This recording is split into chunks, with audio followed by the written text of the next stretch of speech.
হচ্ছে কেন শুধু ভারতের মিডিয়াকে দুষছেন, কেন ভারত নামক যে রাষ্ট্র তাদের রাজনীতিবিদ, আজকে মমতা ব্যানার্জিও একটি বিবৃতি দিয়েছেন, বলেছেন যে জাতিসংঘ শান্তিরক্ষী মিশন বাংলাদেশে আসে। ফলে এটা কি আমরা কূটনৈতিক কারণে বলছি না, কেবল মিডিয়ার উপরে দোষ চাপাচ্ছি, নাকি ভারতের রাষ্ট্র, তাদের সরকার, তাদের রাজনীতিবিদ, তাদেরকেও কি আপনারা কোনো বার্তা দিতে চান কিনা?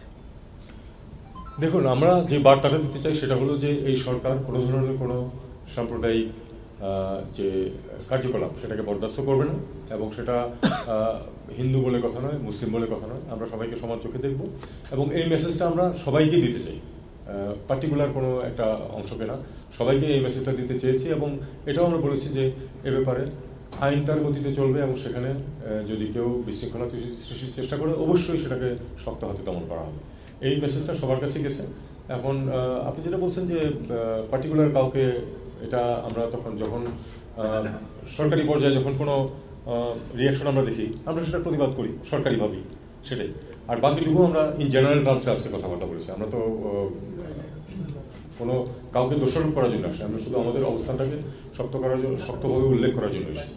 উপস্থিত ছিল কিনা, আর দ্বিতীয় প্রশ্ন হচ্ছে বাংলাদেশ ভারত সম্পর্ক কোনো একটি দল কিংবা ব্যক্তি কেন্দ্রিক নয়, বরং মানুষ এটা ভারতের পক্ষ থেকে দাবি করা হয়। সেটাও কি আপনাদের ব্রিফিং এ এসছে কিনা যে ভারত মানে ব্লাইন্ড হয়ে গেছে? না, আজকের ব্রিফিং এ নিঃসন্দেহে ভারতকে নিয়ে আমি কিছু বলিনি ওইভাবে। আমি মিডিয়ার সম্বন্ধে বলেছি, এবং ভারতীয় দূতাবাসের প্রতিনিধি ছিল।